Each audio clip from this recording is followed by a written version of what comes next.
हाँ बेटा, तो हम लोग क्या इंडस्ट्रियल वेस्टेज के बारे में डिस्कस कर रहे थे। इंडस्ट्रियल वेस्टेज, इंडस्ट्रियल वेस्टेज हम ये सब सारी चीजें किसके अंडर में कर रहे थे बेटा? वाटर पॉल्यूशन के अंडर में।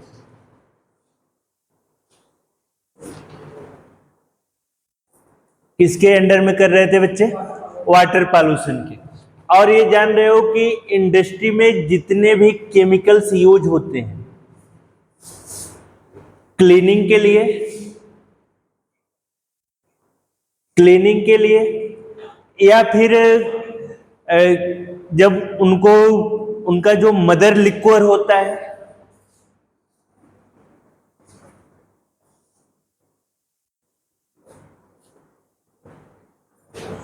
मदर लिक्विड का मतलब समझ रहे हो बेटा? मदर लिक्विड का मतलब समझ रहे हो? कोई ऐसा कंपाउंड जब प्रिपेयर्ड किया जाता है, जैसे आप ये समझ लो कि जैसे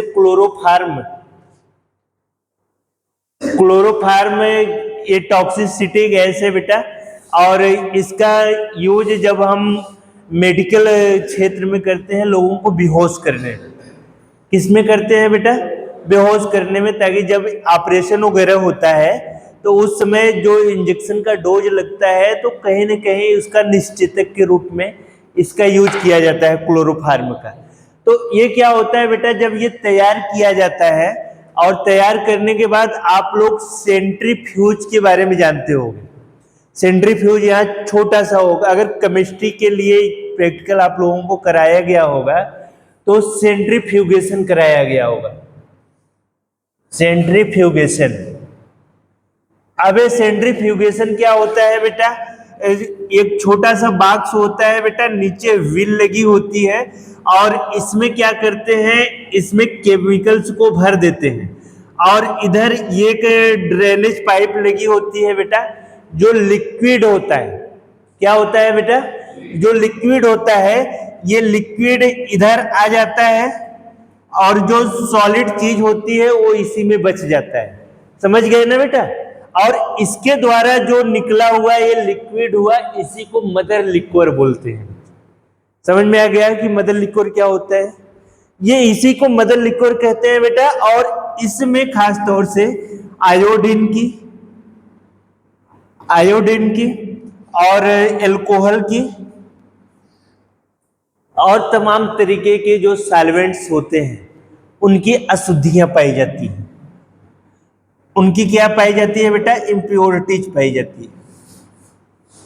और ये इम्प्योरिटीज डायरेक्ट कहाँ डिस्कार्ड किया जाता है? डायरेक्ट डिस्कार्ड किया जाता है ईटीपी में। ईटीपी का फुल फॉर्म हमने बताया था ना आप लोगों को, क्या होता है ईटीपी का फुल फॉर्म? हाँ, अच्छा, ईटीपी का फुल फॉर्म होता है बेटा इन्फ्लुएंस ट्रीटमेंट प्लांट, है ना। और इस मदर लिक्विड को बेटा इस ईटीपी में लाया जाता है। ईटीपी में बहुत बड़े बड़े इंस्ट्रूमेंट लगे होते हैं। इंस्ट्रूमेंट लगने के बाद इसको बार बार घुमाया जाता है। इस मदर लिक्विड को बार बार क्या किया जाता है बेटा? घुमाया जाता है। और घुमाने के लिए इसका समय समय पे पीएच, सीओडी और बीओडी, ये तीनों चीजें चेक करेंगे। बीओडी का किस लिए चेक करेंगे? कि कितना इसमें ऑक्सीजन है, हमारा कितना इसमें ऑक्सीजन है। और सीओडी चेक करेंगे कि कितना इसमें केमिकल है।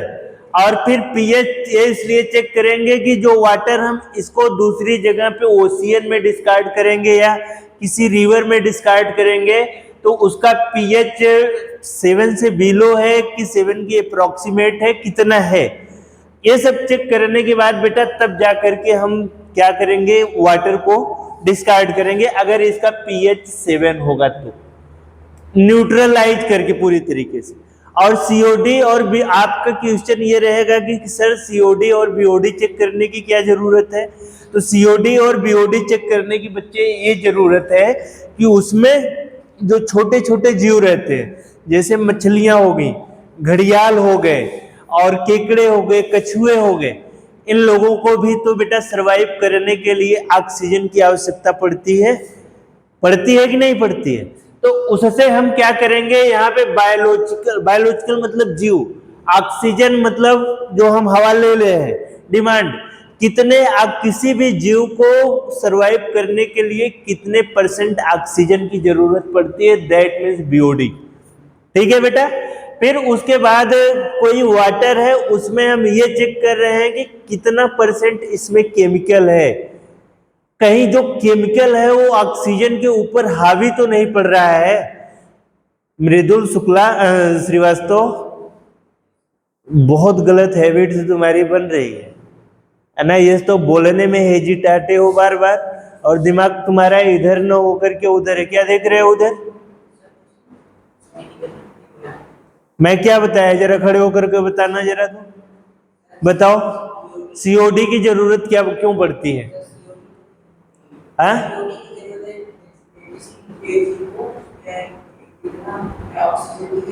इतना मारेंगे ना दिमाग सही हो जाएगा।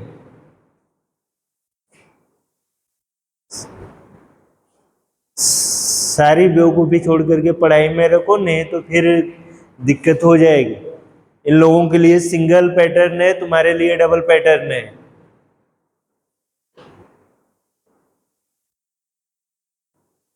बैठो, समझ में आया ना बेटा? एक बार फिर से जान लेना कि किसी भी जीव को सरवाइव करने के लिए वाटर में कितने ऑक्सीजन की रिक्वायरमेंट होती है, उसके लिए हम बीओडी चेक करते हैं। और किसी भी वाटर में कितना परसेंट केमिकल्स है, कहीं वो केमिकल्स ऑक्सीजन को इफेक्ट तो नहीं डाल रहा है, उसको दबा तो नहीं रहा है। अगर वो केमिकल से अधिक मात्रा में हो जाएगा तो उसमें रहने वाले जीव ऑलरेडी एक्सपायर्ड कर जाएंगे। ठीक है बेटा। और फिर उसके बाद पीएच हम इसलिए चेक करते हैं कि जो जितने भी जीव होते हैं लगभग पीएच के पीएच 7 के अप्रॉक्सीमेट, या पीएच से 6.9 या 6.7 तक उनका पीएच रहता है, तब जाकर के वो वाटर को आराम से सरवाइव कर लेते हैं। अन्यथा अगर उससे बिलो न तो ज़्यादा एसिडिक मीडियम में होना चाहिए और न तो ज़्यादा बेसिक मीडियम में होना चाहिए। यही चीज़ हमने आपको करना था बेटा। और हमने मदर लिक्विड के बारे में भी आपको बता दिया। और ज़्यादातर ये चीज़ें आप लोग जब वो करते हो ना, तो यहाँ से अगर केमिकल इंजीनियरिंग में आप लोग जब जाओगे, तो केमिकल इंजीनियरिंग में कहीं अगर फार्मास्यूटिकल इंडस्ट्री है, फार्मास्यूटिकल इंडस्ट्री है बेटा, तो उसमें अगर बड़े बड़े प्लांट हैं, जैसे सन फार्मा हो गई, लुपिन हो गई, एल्केम इंडस्ट्रीज हो गई, इप्का लैबोरेटरीज लिमिटेड हो गई, इस सब में जब जाओगे बेटा तो वहाँ पे एक ईटीपी का अलग प्लांट बना होता है, क्योंकि गवर्नमेंट का ग्रीन ट्रिब्यूनल एक कोर्ट होती है। ग्रीन ट्रिब्यूनल ये किस पे वर्क करती है बेटा? इन्वायरमेंट पे वर्क करती है। अगर इन्वायरमेंट को दूषित किए, अगर फैक्ट्री इंस्पेक्टर पा गया कि इन्वायरमेंट को ये लोग दूषित कर रहे हैं, आपके खिलाफ अगर उसने रिपोर्ट लगा दिया, तो ग्रीन ट्रिब्यूनल वाले इतना फाइन मारेंगे कि 7 पुश्तें हमारी आपकी याद रखेंगे, जिनकी फैक्ट्री होगी मिल से। इसीलिए बेटा ये ईटीपी का निर्माण होता है। और ईटीपी में कौन कौन से होते हैं? ईटीपी का इंजीनियर होता है, ईटीपी का केमिस्ट होता है, और ईटीपी का हमारा ये कि जो मशीनों को पूरी तरीके से चलाता है, उसे नहीं, इंजीनियर का काम केवल रहेगा बताना, है ना, ऑपरेटर जिसे बोलते हैं बेटा। कौन कौन से होते हैं बेटे? इंजीनियर होते हैं, केमिस्ट होता है, और ऑपरेटर होते हैं। फिर उसके बाद वर्कर होते हैं। इंजीनियर का वर्क होगा कि अगर मशीनों में कहीं कोई दिक्कत आ रही है, कोई चीज दिक्कत फंस रही है कि हर एक मशीन अच्छे से वर्कआउट नहीं कर रही, तो उसको अच्छे से बनाना इंजीनियर का ये वर्क होगा। और जो केमिस्ट होगा बेटा, केमिस्ट का ये वर्क होगा कि सीओडी चेक करना, बीओडी चेक करना, और फिर उसके बाद पीएच चेक करना, और फाइनल रिपोर्ट क्यूसी डिपार्टमेंट को सेंड करना है। अब बताओ क्यूसी डिपार्टमेंट क्या होता है? QC department quality control department होता है बेटा। क्या होता है बच्चे? क्वालिटी कंट्रोल डिपार्टमेंट होता है।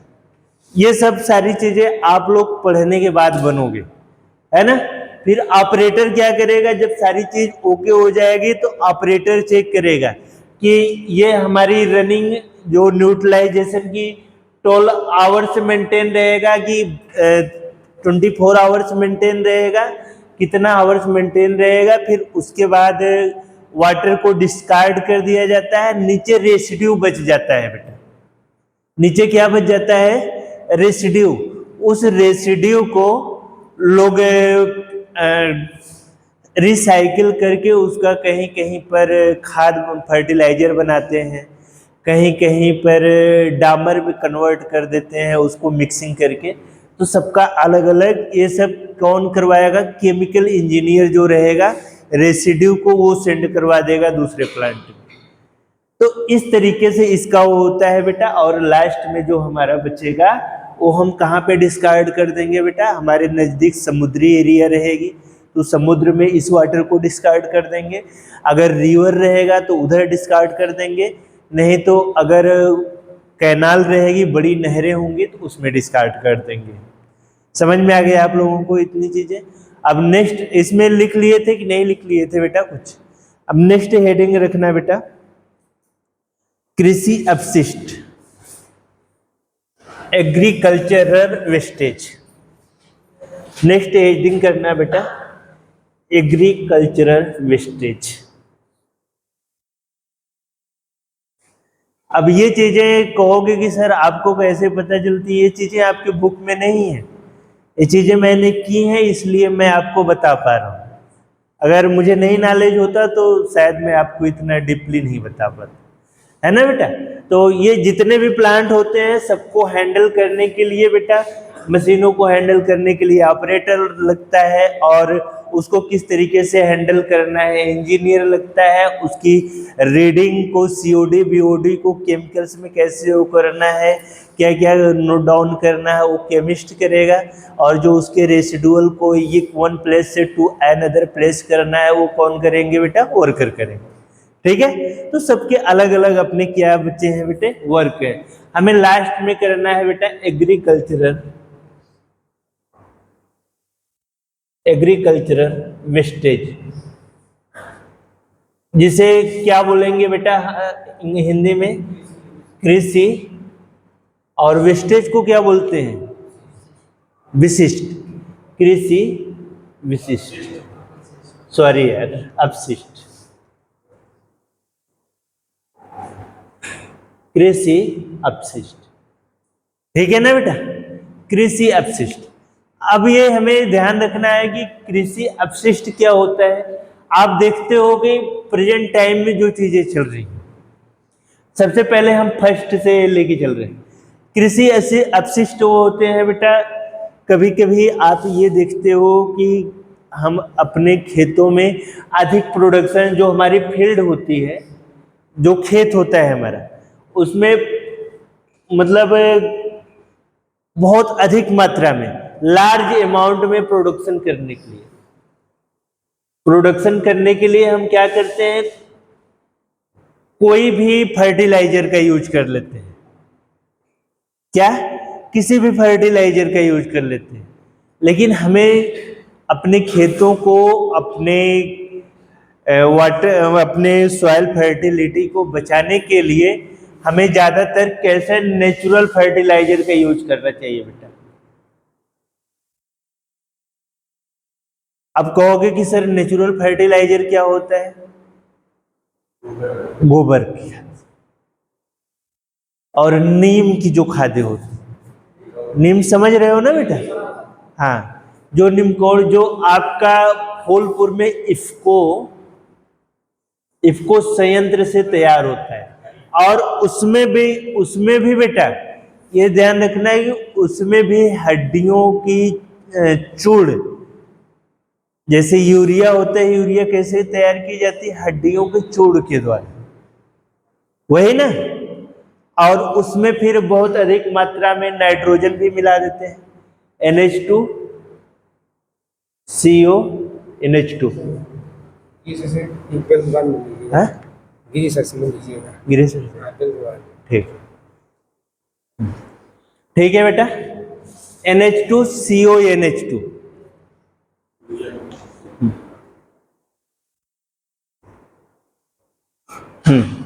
NH2CONH2, ठीक है। ये NH2CONH2 में आप देख रहे हो बेटा, इसमें नाइट्रोजन भी है, हाइड्रोजन भी है और कार्बन भी है। ये तो आप ये ध्यान रखना कि जो हमारे हड्डियों की भी बहुत सी ऐसी चूड़ की मात्रा इसमें क्या की जाती है बेटा, मिलाई जाती है। क्या होती है बच्चे, मिलाई जाती है। और ये हमारे लिए नेचुरली लविंग नहीं, नेचुरली लविंग नहीं, ठीक है। और फिर आजकल के एग्रीकल्चर में क्या कर दे रहे हैं कि जैसे आप ले लो पैडी क्रॉप्स रोटेशन,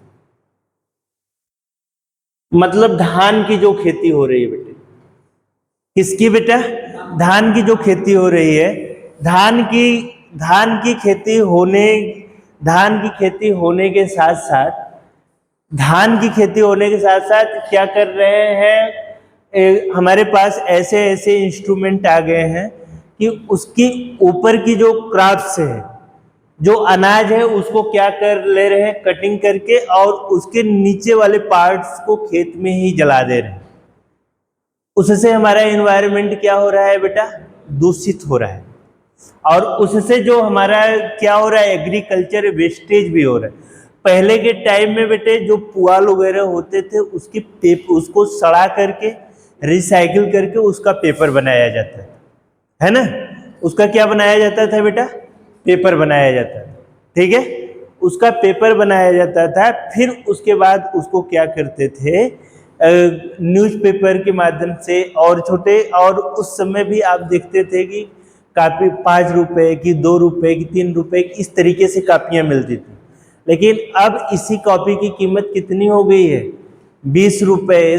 20 रुपए तो नॉर्मल ऐसे पेज हैं कि उस पर हल्का सा लिखोगे तो वो क्या हो जाएंगी बेटा, दिक्कत करने लगेंगी।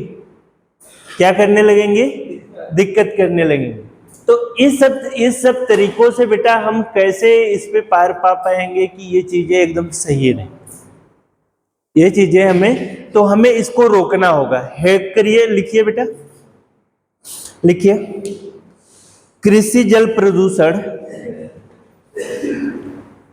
कृषि जल प्रदूषण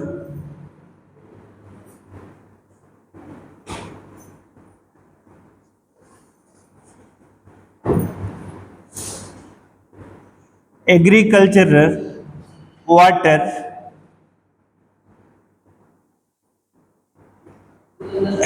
कृषि जल प्रदूषण, नहीं हेडिंग नहीं, हेडिंग तो मैंने पहले करा दी है ना, कृषि अपशिष्ट एग्रीकल्चरल वेस्टेज करा दिया है ना बेटा। लिखो, कृषि जल प्रदूषण उर्वरकों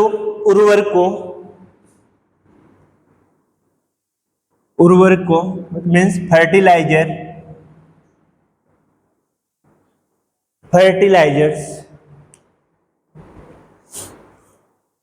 फर्टिलाइजर्स तथा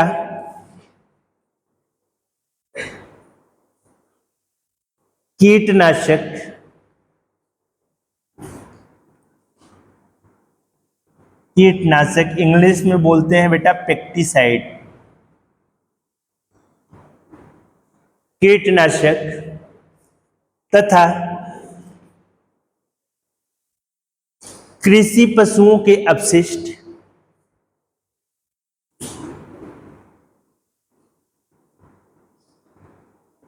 कृषि पशुओं के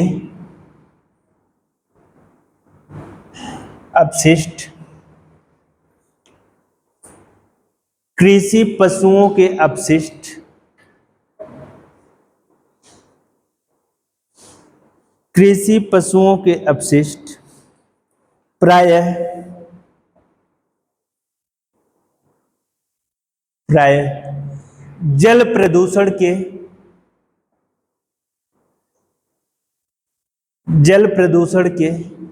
तथा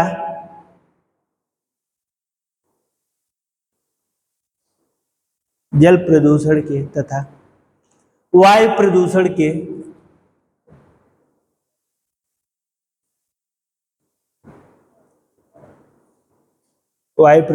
के गंभीर समस्या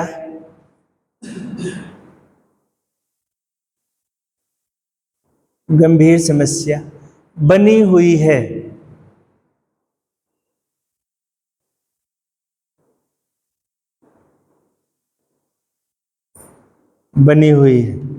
अब देखो बेटा कैसे ये कृषि पशुओं के अपशिष्ट का क्या है। देखो जैसे अगर कोई जानवर की डेथ हुई, किसी भी जानवर की डेथ हुई, तो आजकल के करते क्या है कि उसको ले जाकर के एकदम खुले आसमान में क्या कर देते हैं बेटा, छोड़ देते हैं, खुले आसमान में छोड़ देते हैं, और जितने भी मांसाहारी जीव होते हैं वो उनके मांस को खा जाते हैं। लेकिन बेटा क्या होता है कि उनकी कभी कभी जो भी चीजें होती हैं वो कभी कभी सड़ जाती है, और उस सड़न से हवा जिधर की होती है उसी तरफ से हवा पूरी तरीके से प्रदूषित हो जाती है। और फिर अगर मान लो बारिश हो गई, अगर वो जो वेस्टेज है एनिमल्स का, वो मान लो अगर नदी के किनारे है तो उसका पानी रिस कर जाएगा, तो वो वाटर भी क्या होगा बेटा, पूरी तरीके से वो क्या होगा, पॉल्यूटेड होगा, है ना। तो उससे भी बीमारी की कहीं ना कहीं संभावना क्या होती है बेटा, बनी रहती है। और कैसे बीमारी की संभावना, जो वाटर होगा, जो कंटामिनेटेड वाटर होगा या पॉल्यूटेड वाटर होगा, वो मछलियां वो करेंगी, और मछलियां को ह्यूमंस वो करेंगे। एक ह्यूमंस से दूसरे ह्यूमंस में बीमारियों का बहुत प्रकोप जारी हो जाएगा। इसी तरीके से तो कोविड फैला था, इसी तरीके से फैला था ना। क्या लिखा है बेटा आप लोगों ने, गंभीर समस्या बनी हुई है। उसके आगे लिखना है बेटा, जल में इन सब की उपस्थिति, जल में इन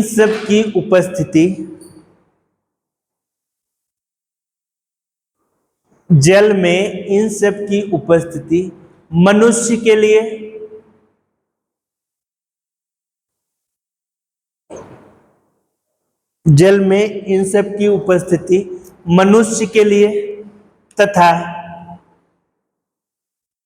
मनुष्य के लिए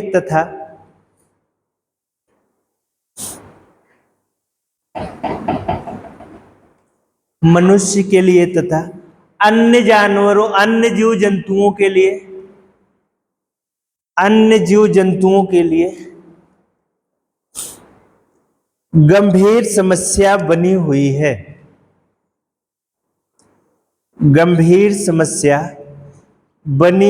है।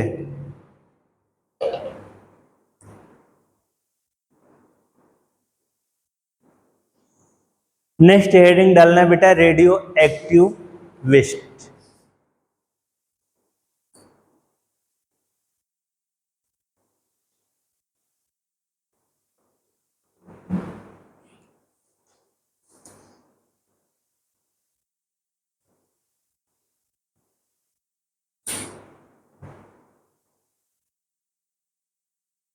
रेडियो एक्टिव वेस्ट,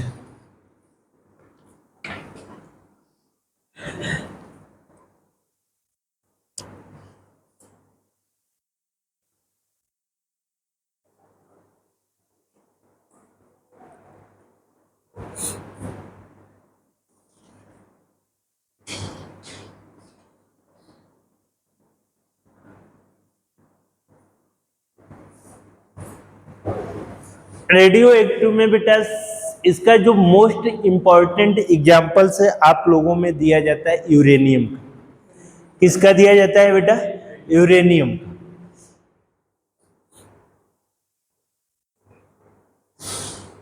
अब आपका क्वेश्चन होगा कि सर यूरेनियम होता क्या है? यूरेनियम बेटा एक रेडियो एक्टिव एलिमेंट है।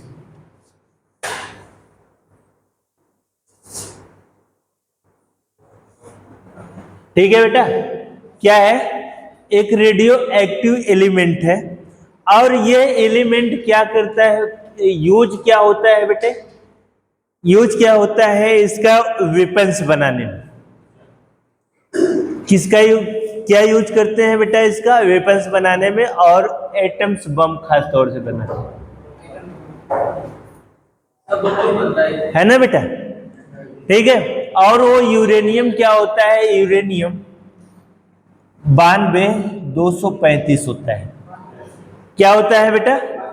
यूरेनियम 92-235। और जब न्यूट्रॉनों की, किसकी बेटा? न्यूट्रॉनों की इस पर बौछार कराई जाती है, जब न्यूट्रॉनों की इस पे बौछार कराई जाती है बेटा, तो क्रिप्टॉन पैदा होता है। क्या पैदा होता है बच्चे? कि क्रिप्टॉन पैदा होता है, और बहुत तेज इसकी रिएक्शन जो होती है वो चेन रिएक्शन होती है। कौन सी रिएक्शन होती है बेटा? चेन रिएक्शन, जिसको हिंदी में कहते हैं श्रृंखला अभिक्रिया। क्या कहते हैं बेटा? श्रृंखला अभिक्रिया।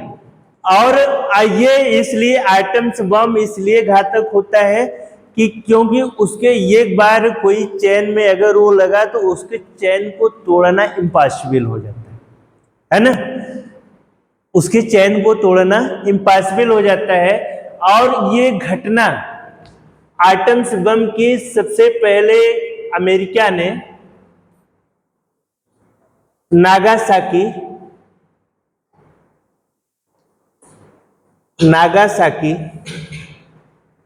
तथा हिरोशिमा के ऊपर अटैक किया था। ठीक है बेटा। और ये नागासाकी और हिरोशिमा किस कंट्री का पार्ट है? जापान का। किसका पार्ट है बेटा? जापान का। और तब से लोगों के बीच में अलायंस हुआ कि भाई हम जल्दी हम एटम्स बम का यूज नहीं करेंगे, है ना बेटा?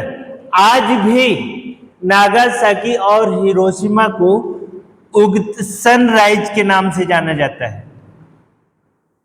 उगते हुए सूरज के नाम से। इतनी ज्यादा वहां पे गर्मी है, और वहां के आज भी बच्चे जो पैदा होते हैं विकलांग होते हैं, क्योंकि बेटा रेडिएशन का कारण, रेडिएशन बहुत अधिक है आज भी, है ना? और लगभग 40-50 साल हो गया वहां, 30 से 40 साल प्लस हो ही गया। 40 साल प्लस। आप सोच सकते हो कि हर एक चीज को भूल करके आज जापान बहुत आगे है।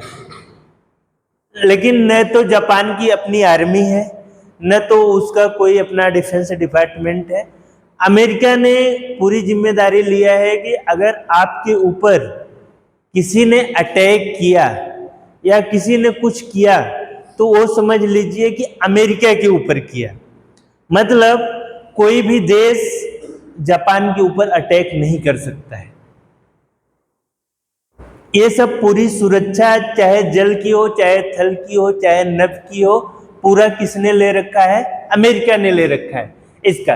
तो ये बेटा क्या करता है, लगभग जहां से हमारी बरसात होती है, बरसात के ऊपर वाले मेघ को, ऊपर वाले क्लाउड्स को जाकर घेर लेता है। क्या करता है बेटा? जा करके घेर लेता है। और वो जब जा करके घेर लेता है ना बेटा, तो बरसात होने में क्या होती है बेटा? कमी आ जाती है। और जब बरसात होने में कमी आ जाती है तो समझ लो बेटा कि हमेशा हीटिंग जो है डिक्रीज करेगी कि इंक्रीज करेगी? इंक्रीज करेगी, है ना? तो ये भी बरसात होने में कहीं न कहीं बहुत रुकावट करता है। जो लीगल जो चीजें आपको हैं पढ़ने पे, वो बाकी तो बहुत इसकी हानियां हैं, थोड़ा सा लिख लो बेटा फिर आगे वो करते हैं। लिखो, रेडियोधर्मी तत्व, रेडियोधर्मी तत्व जैसे, रेडियोधर्मी तत्व जैसे यूरेनियम, यूरेनियम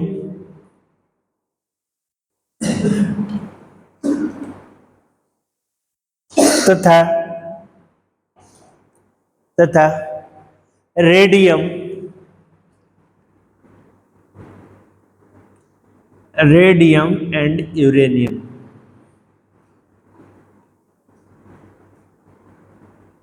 एक को यू आर से डिनोट करते हैं बेटा, दूसरे को आर एन से डिनोट करते हैं बेटा, है ना। एक आर ए से, एक रेडियम होता है बेटा, ठीक है, और दूसरा यूरेनियम होता है।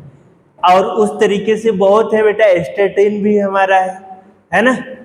तो हाँ बेटा, यूरेनियम और रेडियम, हाँ बेटे, एटॉमिक नंबर क्या करोगे, एटॉमिक नंबर यूरेनियम का कह रहे हो, रेडियम का हमें प्रेजेंट टाइम याद नहीं है, लेकिन उसका आपका 1 का 92 होगा, और फिर उसका उसी के आसपास उसका भी होगा बेटा, लेकिन रिकॉल नहीं है, ठीक है। देख लो क्या लिखे बच्चे, रेडियम तथा यूरेनियम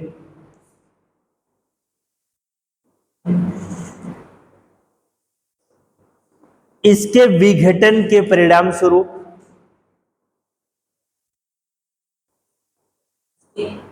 इसके विघटन के परिणाम स्वरूप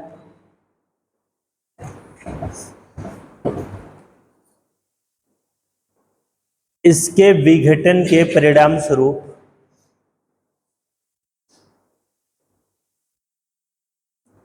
बहुत अधिक मात्रा में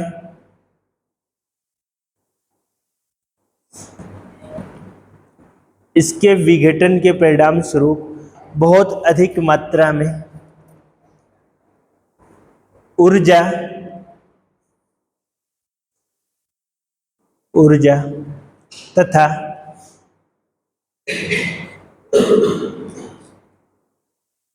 धूल कण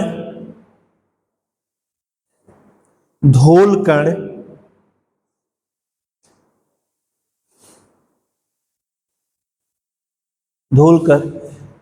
3000 मीटर से 3000 मीटर से 3000 मीटर से अधिक ऊंचाई तक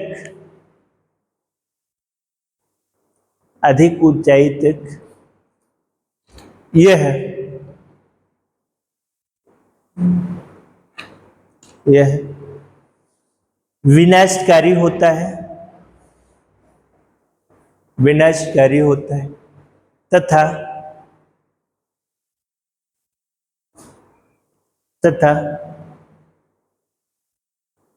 बारिश को होने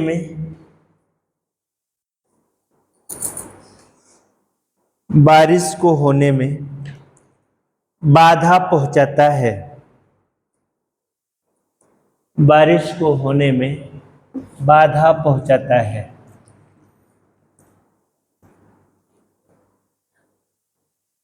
बारिश को होने में बाधा पहुंचाता है। बेटा किसी का कोई क्रॉस क्वेश्चन, कोई ऐसी चीज है जो किसी को समझ में ना आई हो? करण, निषाद, समझ में आ गई बेटा सारी चीजें? ओमकार, उमेश नाम है कि क्या नाम है? ओमकेश, समझ में आ गया सब? तुम्हें बेटा? राम बाबू पीछे? हाँ बेटा बोलो, वही तो पूछ रहे हैं, बोलो बोलो बोलो। हाँ बोलो यार। ओ हो, यूरेनियम कैसे काम करता है? एक होता है बेटा हमारा संलयन,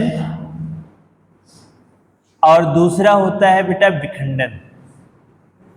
विखंडन मतलब होता है बेटा टूट जाना, और संलयन मतलब क्या होता है बेटे, जुड़ जाना, है ना बेटा। हमने बताया कि यूरेनियम की जो रिएक्शंस होती है बेटा वो चेन रिएक्शन होती है। कैसी होती है बच्चे, श्रृंखला क्रिया होती है। जैसे जैसे आप एक ईंट ऐसे रखे, एक ईंट ऐसे रखे, एक ईंट को धक्का दिया और सारी ईंटें एक तरफ से गिरती चली गई। समझ रहे हो कि नहीं समझ रहे हो। इसी तरीके से बेटा एक यूरेनियम से छेड़छाड़ किए कि सारे यूरेनियम एक्टिव हो जाएंगे तुम्हें मारने के लिए। उनकी श्रृंखला, उनका ये थ्योरी है, उनका ये सिद्धांत है कि अगर तुम मुझे छेड़ोगे तो मैं तुझे छोड़ूंगा नहीं, है ना बेटा। वो संलयित है आपस में। सबसे पहले तो वो किसी से झगड़ा नहीं करती है, लड़ाई नहीं करती है, किसी से युद्ध नहीं चाहती है, लेकिन अगर युद्ध करोगे तो वो छोड़ेंगे नहीं। तो आप ये कह सकते हो कि बेटा यूरेनियम नाभिक के संलयन प्रक्रिया पे क्या करती है बेटा, कार्य करती है। ठीक है बेटा, समझ में आया कि नहीं आया। और कोई डाउट, और कोई डाउट।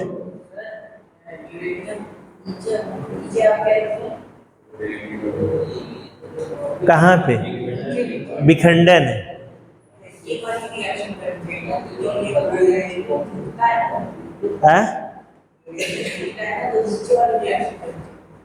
ये विखंडन तब होता है बेटा जबकि कोई चीज दूर दूर हो जाए, लेकिन वो क्या करता है, श्रृंखला में रहता है। श्रृंखला का मतलब सीकड़ देखे हो ना, सीकड़ की जैसे चैन बनी है एक दूसरे की, जिसमें हाथी बांधी जाती है और बड़े बड़े क्रिमिनल को गले में लटका दिया जाता है ताकि वो दूर न भाग पाए, किससे, अपने सेंट्रल एटम से। समझ रहे हो, वही चीज इसमें भी है। और विखंडन जो चीजें होती हैं, विखंडन का मतलब टूट जाना, टूटने का मतलब दूर भाग जाना। बोलो बेटा, हाँ बेटा, है ना, है, एटम बम है। और 1992 में पोखरण में इसका एक्सपेरिमेंट किया गया था बेटा। और इस एक्सपेरिमेंट अटल जी के टाइम में, अटल जी इसके मुख्य वेदता थे, और इसका पूरी तरीके से काम कौन सफल किया थे, एपीजे अब्दुल कलाम। अब एपीजे अब्दुल कलाम, अब्दुल पाकिर जैनालुद्दीन कलाम साहब ने। नहीं बेटा, 1992 था, 92 था। क्यों, नहीं बेटा, 1992 था, 1992 था, मेरे ख्याल से 92 ही था। 92 में ही अटल जी ने इसका वो किया था, और इसके मुख्य जो रिमाइंड कराए थे एपीजे अब्दुल कलाम थे, है ना बेटा।